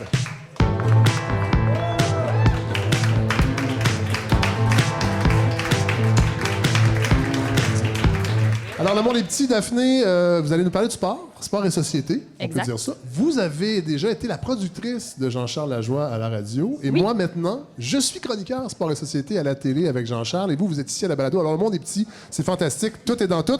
Vous nous parlez de quoi aujourd'hui? Bien, j'avais envie de commencer avec un sujet, de briser la glace avec un sujet qui est un peu lourd, mais ici, qui est on a pertinent. le droit de parler de sujets lourds ici. Je suis bien contente, oui. Très honnêtement. Mais qui est une question pertinente qui a fait la une de quelques médias dans les dernières semaines. Et c'est la question du racisme et de la discrimination dans le hockey qui a refait surface en raison d'un événement qui était survenu dans la Ligue nord-américaine de hockey et qui a soulevé un énorme débat. Je vous remets... Oui, mais pour les gens qui ne connaissent pas cette ligue-là... C'est une ligue semi-professionnelle dont, il y a des gens qui ont connu une excellente carrière en Europe qui reviennent jouer ici. Et il y a des gens qui n'ont pas nécessairement percé dans le hockey professionnel, mais qui ont joué junior majeur. Et certains anciens joueurs de la Ligue nationale aussi. Exactement. Mais c'est une ligue qui est reconnue pour son côté robuste et ses batailles. On va y revenir. Je vous remets dans le bain, en fait. C'est Jonathan Diaby, un joueur des Marquis de Jonquière, qui a été victime d'injures racistes et également sa famille ont été victimes de ça durant un match contre les Pétroliers du Nord à Saint-Jérôme. En fait, après un but, Diaby a été victime d'un coup de bâton à la jambe, un autre l'a atteint au visage. Et lorsqu'il était au banc des pénalités, il y a même un partisan qui est grimpé sur la bande de la patinoire pour l'intimider et l'injurier. Les partisans en ont remis de plus belle, ils l'ont traité de babouin, de nègre. Et ça arrive en 2019. C'est important de spécifier que c'est un cas isolé. Ça n'arrive jamais. Jamais. Ça a l'air qu'ils ont des amis noirs. Voilà. J'ai un ami. Oui. Et ses proches, qui étaient dans les gradins, ont également été victimes de représailles par la foule. Ils ont même été bousculés. Le père du garçon s'est fait toucher les cheveux comme si c'était un alien. Alors, encore là, en 2019, c'est des choses qui arrivent. Et tout ça a escaladé énormément rapidement, à un point tel où, en milieu de deuxième période, lui, il s'est dit, j'en ai assez. Il est allé chercher son entourage dans les gradins. Et puis, ils ont quitté le match. Ils ont quitté l'amphithéâtre. Le problème là-dedans, c'est que la Ligue nord-américaine de hockey n'avait pas de politique sur ce genre de politique discriminatoire, en fait, et ça aurait dû être tolérance zéro. Ouais. Diaby a raconté que le service de sécurité n'avait pas mis les fautifs dehors. Le gars qui est monté sur la bande, on lui a simplement demandé de se rasseoir et on a demandé à la famille de Diaby de, eux, se déplacer au lieu de, procéder à des expulsions de l'aréna. Et la LNAH n'a pas trouvé moyen, en fait, n'a pas trouvé bon de sanctionner le club de Saint-Jérôme parce que, le commissaire a dit, c'est pas le club, ce n'est pas les joueurs du club, en fait, qui ont fait tout ce trouble-là. Ce sont les partisans, évidemment. Ouais, c'est la ville. Puis moi, ce qui m'insurge aussi là-dedans, c'est que les partisans qui étaient là étaient spectateurs de tout ça et n'ont pas réagi. Ouais. Et ça m'a énormément choquée. Alors, la LNAH a procédé à une politique de tolérance zéro depuis cet événement. Mais ce qu'on retient de tout ça, c'est que la semaine d'après, il y a un autre événement du genre qui s'est passé. Les Marquis de Jonquière jouaient contre les Éperviers de Sorel. Il y a des partisans qui injuriaient notamment Jonathan Diaby, mais d'autres joueurs leur faisaient des doigts d'honneur. Et là, ça a dégénéré. Il y a un partisan qui s'est mis à lancer une bière sur les joueurs. Et puis là, la bataille a pas La maudite bière! Il y a un homme âgé, on va dire ça comme ça, on dira pas d'âge, qui a menacé même un adolescent de lui casser la gueule. Alors, bref, la grande classe. La grande classe. Et pour moi, ça sonne des cloches. Je ne sais pas si vous avez déjà... J'allais dire la chance, mais l'occasion d'aller assister à un match de la LNAH. Je vais ouvrir une petite porte sur ma vie personnelle. C'est qu'il y a 10 ans, là, ça fait 10 ans quand même, mon père était malade, très malade, et il était en fin de vie, et il s'était acheté des billets de saison pour le Top Design de Saint-Hyacinthe, qui jouait dans la Ligue nord-américaine. Des billets de saison. J'allais souvent avec lui voir des parties. Il aimait ça, c'était divertissant. Et c'est un freak show. Là, je ne sais pas si ça a changé, mais à l'époque, je pense pas que ça a changé visiblement. C'était vraiment un freak show sur la glace et dans les estrades. Évidemment, les gens, là, je vais avoir l'air du gars encore qui a arrêté de boire, mais c'était très alcoolisé. Mais c'est très alcoolisé, exactement. La bagarre est mise en scène. Là, les matchs commençaient avec des follow spots, de la musique heavy metal, les deux goons, avant que le match commence, arrivaient au centre de la glace, se battaient. Des fois, c'était 3 combats après l'autre. Puis là, le match commençait 25-40 minutes après. Puis c'était des invectives dans la foule. Les partisans, c'est ça. C'est cette culture-là. C'est à se demander si les gens vont là pour observer un combat de boxe ou un match de hockey. On n'est comme pas trop certain. Moi, la première fois que j'ai mis les pieds... Il y a des bons joueurs pourtant dans cette ligue-là. Il y a des bons joueurs, puis on essaie de miser de plus en plus là-dessus, mais j'ai l'impression que ce spectacle-là, cette violence-là, l'agressivité, c'est ça que les gens vont chercher. C'est ancré dans cette ligue-là, puis ils ont beau essayer de vouloir se débarrasser de cette image-là de ligue de goût. Ça le fait pas. Moi, je suis allée il y a de ça 4 ans. C'était mon premier mandat pour les jeux de la communication. En fait, je faisais capsule sportive et c'est cette ligue-là qu'on couvrait. Et la première fois, j'ai mis les pieds dans l'aréna, le fameux Colisée de Laval. Je ne sais pas si vous êtes déjà allé là, endroit un peu lugubre, pour voir les Prédateurs de Laval. Après 38 secondes de la mise en jeu initiale, une bataille générale a explosé. Les jeunes et les vieux, avec leurs enfants de comme 8 ans, tous debout. Ah ouais, tape... Puis, il y avait juste moi qui était là. Ah oui, moi, je dois faire un texte de match, un compte-rendu sérieux avant match, après match. Donc, j'ai suivi ça pendant une année.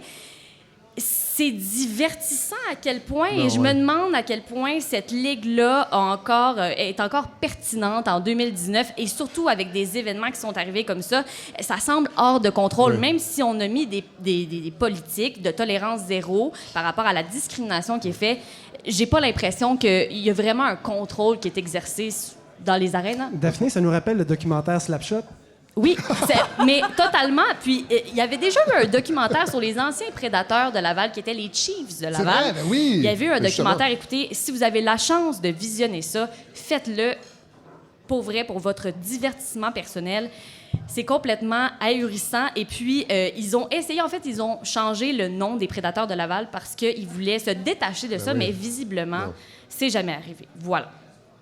Deuxième sujet maintenant. Meghan Cheka Shaika. Shaika. Mais oui, j'avais envie de vous parler de l'influence des femmes dans le sport, puisque j'en suis une moi-même, et puis que c'était le jour de la femme, le 8 mars dernier. Et c'est le genre d'histoire que j'adore, parce que trop souvent, lorsqu'on présente une femme, on se dit c'est la femme de l'un, c'est la sœur de l'autre, sans véritablement nommer ce pourquoi la femme est reconnue. Eh bien là, Meghan Shaika a percé le top 100 des personnes les plus influentes dans le monde du hockey, selon le magazine Hockey News. Et puis ça, c'est une nouvelle complètement fantastique, parce que... C'est évidemment la première fois que ça arrive. C'est la première fois que ça arrive, et c'est la cofondatrice de la Société de statistiques avancées. Donc, c'est elle qui a vraiment amené l'utilisation des statistiques avancées dans le hockey, qui aujourd'hui, on sait, est très importante. Ce qu'on a vu, là, c'est le même principe que dans Moneyball, c'est-à-dire que la première fois appliqué au baseball, c'est-à-dire souvent pour les petits marchés, d'éviter, d'économiser, de maximiser la façon de recruter les joueurs. C'est un peu le même principe? C'est le même principe. Okay. Puis elle a commencé ça en 2010, donc vraiment une pionnière. Et puis, c'est grâce à elle, en fait, que son frère John Shaika est devenu le plus jeune directeur général de l'histoire de la Ligue nationale en 2016. C'est le directeur général des Coyotes de l'Arizona. Et puis, elle disait, c'était vraiment intéressant dans l'article de Hockey News, elle disait, on lui a demandé, en fait, est-ce que tu aimerais ça marcher dans les traces de ton frère? Elle dit, écoutez-moi bien, moi, je veux pas être directeur général comme mon frère, je n'ai pas envie de suivre les traces de mon frère. Moi, je veux être propriétaire d'une équipe, je veux signer les chèques de paye, puis je veux avoir une entreprise milliardaire, donc rien de moins pour Meghan Shaika. Wow. Il nous en faut plus de femmes comme ça. Je pense que s'il vous plaît. Oui. Et j'aimerais terminer. Oui, allez-y. Rapidement, vous avez le temps. Rapidement, avec le documentaire, une série documentaire qui s'appelle Losers, qui est sur Netflix. C'est 8 épisodes avec des séquences animées. C'est très bien fait, très bien ficelé. C'est comme des bandes dessinées dans le documentaire qui sont insérées. Et dans cette nouvelle série-là, propulsée par Netflix, en fait, on attire notre regard sur des histoires qui peuvent nous sembler moins sexy parce qu'elles mettent en vedette des équipes sportives et puis des personnages qui ont échoué. Ça, on aime. Moi, j'aime ça. Ce principe-là, et souvent quand j'étais jeune, je tombais sur des matchs de n'importe quoi à la télé et je prenais toujours pour l'équipe qui perdait. Je voulais la remonter, je sais que je suis pas le seul comme ça. C'est toujours intéressant, les histoires.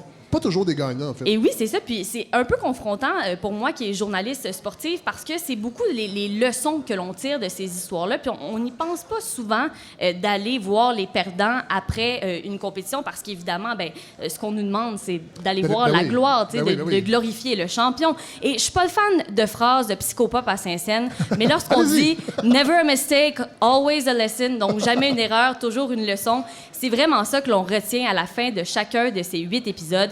Parce que dans la défaite, il y a tout de même des histoires grandioses. Et parce que non, ce n'est pas toujours beau et parfait. Et parce que derrière chaque histoire de grands gagnants et de grands héros, il y a une histoire de l'adversaire perdant qui peut être tout aussi notable. C'est Rocky. C'est l'histoire de Rocky. Et de Jean-François Lisée aussi. On aime ça, les histoires de perdants. Merci.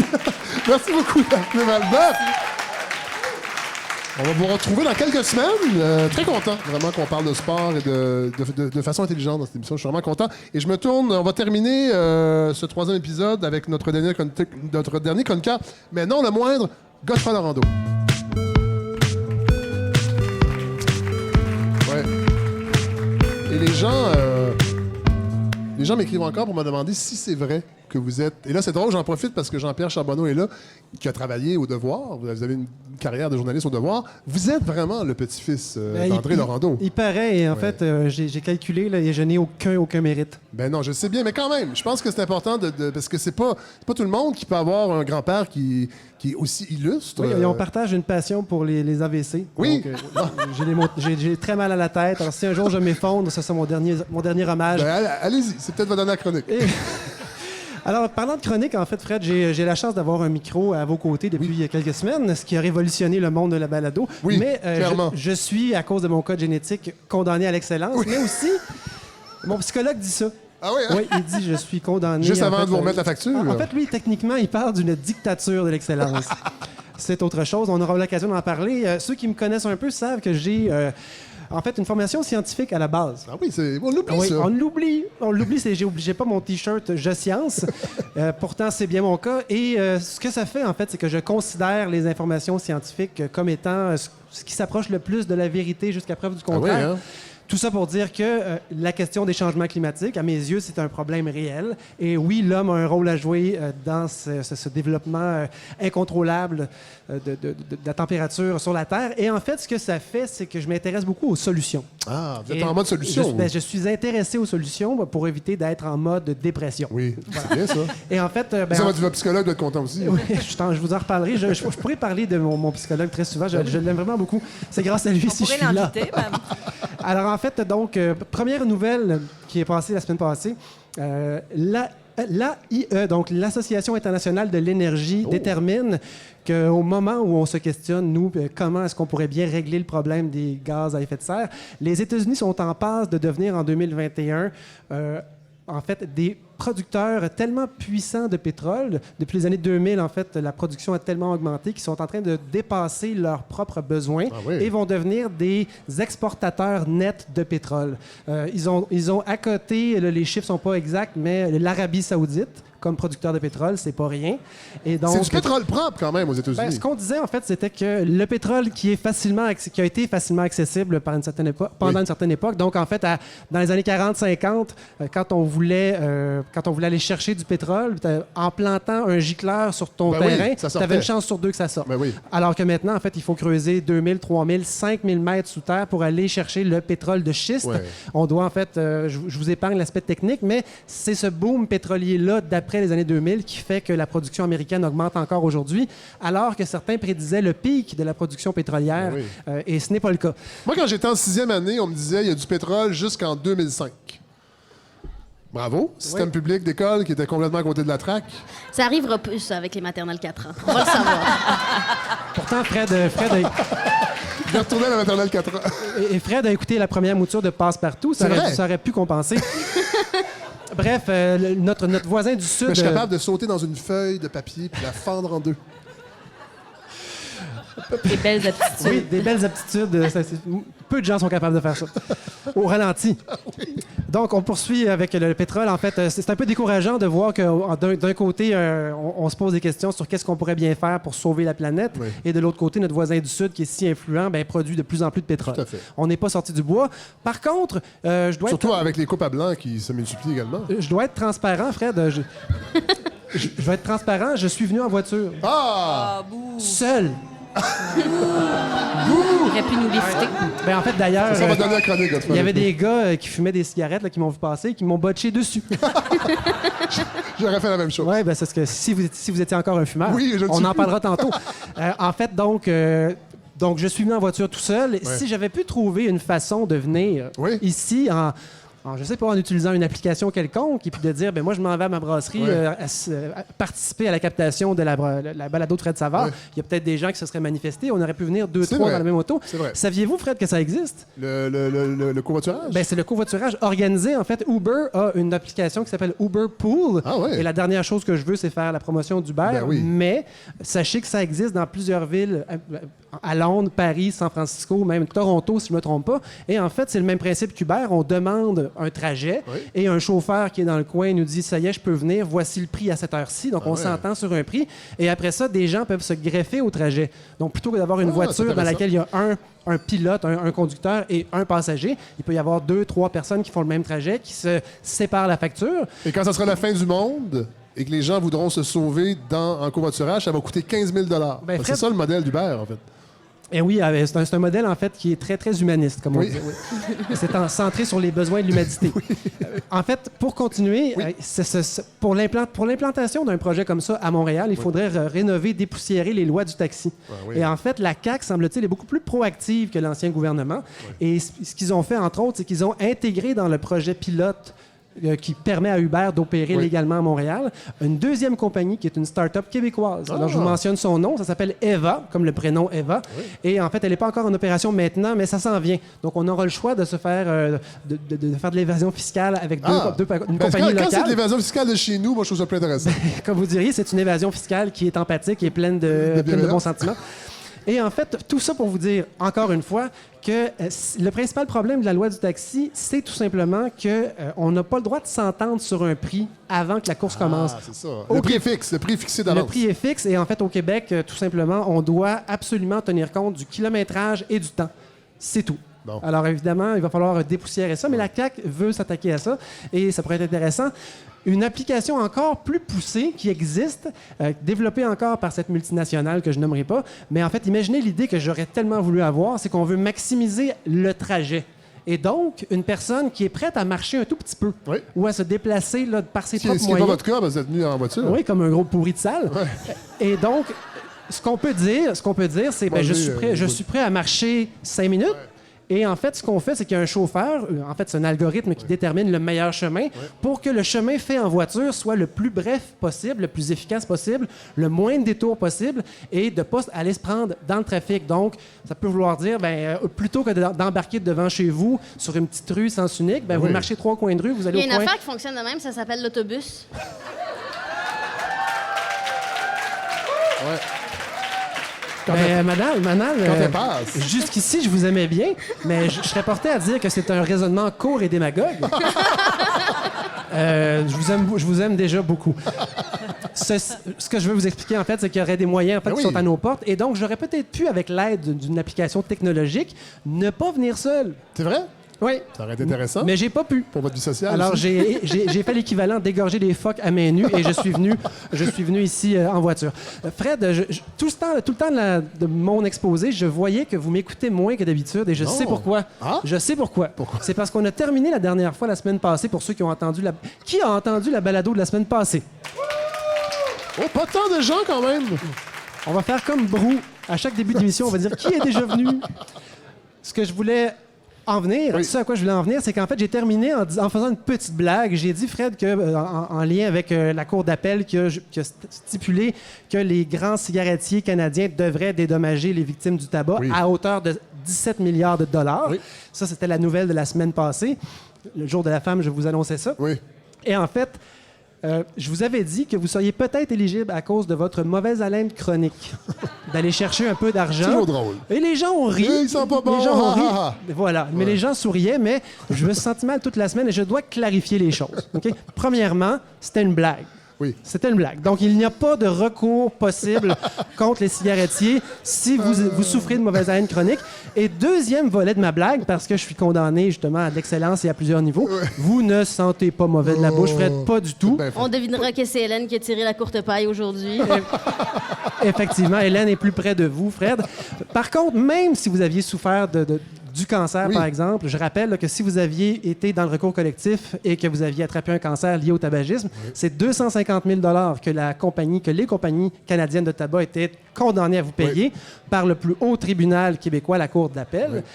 Eh bien, suite à un recours, en fait, 2 compagnies sur 3 se sont tournées vers un juge ontarien, un juge de cour supérieure, donc une cour inférieure à celle qui avait voté pour le dédommagement. Et en fait, tout ce processus-là met à l'abri des créanciers. Donc, ils se sont soumis sous la protection d'une loi qui les protège. Faillite, en fait. Ben, c'est pas une faillite, c'est pas la même chose. Ouais, c'est une loi qui sert à peser sur pause et à dire laissez-nous faire le ménage de nos affaires parce qu'on a, par exemple, une trop grosse hypothèque, des trop gros paiements. Et dans ce cas-ci, le passif de nos compagnies cigarettières, ce sont en fait des cancers, de l'emphysème. Et c'est un passif qui ne peut pas attendre si longtemps. Non. Parce qu'éventuellement, les victimes vont décéder, vont vieillir. Je n'irai pas jusqu'à dire ça, mais c'est au moins une stratégie pour ralentir le processus et donner une chance aux cigarettiers de se faire une stratégie en or pour aller en Cour suprême. Mais là, derrière tout ça, en fait, je sens le cynisme de tout le monde. Parce qu'il n'y a personne qui s'imagine que les cigarettiers vont vraiment verser 17 milliards de dollars. Mais la grande question qu'on pose, c'est comment ils vont faire?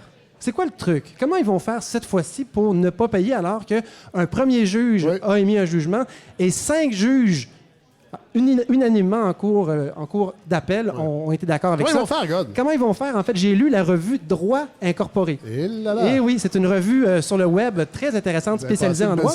J'ai passé une excellente semaine grâce et à cause de vous. Oui. Et pour vous, la réponse, en fait, c'est pas compliqué, c'est que les actifs des compagnies, des vendeurs de tabac canadiens ont quitté le pays, ça fait longtemps. Oh non! Je vous l'ai dit, on a délocalisé la production. Ils sont allés où? Ils sont allés au Mexique produire. Ils ont vendu des gros pans de leur compagnie à des filiales extérieures au Canada. C'est très futé. Et en fait, ce que ça fait, c'est que les coffres de ces compagnies-là sont relativement vides là, par rapport à leur réelle richesse. Et l'actif de ces compagnies est maigre On parle de 1000 emplois au Canada, les 3 cigarettiers ensemble. Il y a presque seulement que de la distribution qui est encore valide avec nous. Il n'y a plus aucune production ou pratiquement pas. Ouais. Et bref, ce serait pas compliqué pour ces compagnies de dire 17 milliards, vraiment? La Cour suprême stipule cela? Eh bien, on plie nos bagages et on s'en va. Et on va faire des cigarettes dans d'autres pays. Et pour voir la couleur de l'argent qui leur est dû par la justice, ce que nos recours collectifs vont devoir faire, c'est aller à l'international, prouver que nos jugements, nos lois pourraient être applicables ailleurs. C'est un dédale extraordinaire. Je réponds mon argent bientôt. Fred, vous êtes fait et je termine... Moi qui étais certain que c'était bon pour la santé de fumer 26 ans un paquet par jour. Fred, vous tournez en bourrique. Vous tournez en bourrique des gens, mais ce qui est vrai, c'est que les cigarettières ont été, entre autres, reconnues coupables d'avoir détruit sciemment des documents, d'avoir maintenu, de ne pas avoir tout communiqué, ce qu'ils auraient dû communiquer pour informer sciemment tous les fumeurs qui étaient leurs clients, en fait. Oui. Et pour pas finir sur une note trop négative, Fred... allez-y, un peu d'espoir, s'il vous plaît. Un peu d'espoir. Je suis venu tout seul en voiture, donc je suis un gros pourri de salle, mais il y a d'autres éléments positifs. Il me donne un lift. Oui. Merci. Je complète l'idée. Oui. En fait, Fred, on n'est pas obligé de fumer. Non, ça, c'est vrai. Ça, c'est la bonne nouvelle. Donc, on n'est pas obligé de mourir du cancer à cause de ça. Oui. Fred, je rappelle, ne pue pas de la bouche sauf de quelques rares occasions. Et moi-même, maintenant, j'ai dit que j'étais biologiste, mais je suis aussi gestionnaire. Et en gestion, on veut toujours s'amuser à se dire, mais qu'est-ce qu'on peut faire tout de suite pour changer la situation? Pour ne pas remettre à demain. Non. Qu'est-ce que je peux faire? Eh bien, je suis venu tout seul en voiture. Mais Fred, je suis prêt à partager ma voiture avec n'importe qui pour retourner vers Villeray-Tantôt et embarquer les gens qui ont accepté de se déplacer, d'investir 1 heure de leur temps pour écouter une balado comme la nôtre. C'est pas n'importe qui. Wow. Vous êtes les bienvenus dans ma voiture. Je connais des faces dans la salle présentement et je sais qu'il y en a qui habitent à Villeray, Godefroy. Alors, vous ne repartirez pas seul. Merci, Fred. Ouais. Ben, merci à vous, Godefroy. Et c'est ce qui met fin à ce 3e épisode de la balado de Fred Savard. Merci à Joanie Boudreau qui était à l'accueil. C'est elle qui accueille les gens chez ma brasserie. Merci beaucoup, Joanie. Merci à Sonny Carpentier, directeur du département médias numériques, chef recherchiste et millénial parfois sympathique. La semaine prochaine, Barbara Judith-Caron, Colin Baudrillard, Boris Proulx sont de retour, évidemment avec vous, Hélène et Godefroy. Et notre invité sera la dramaturge Catherine Chabot. Donc, on se retrouve la semaine prochaine. Merci beaucoup pour ce 3e épisode de la balado de Fred Savard.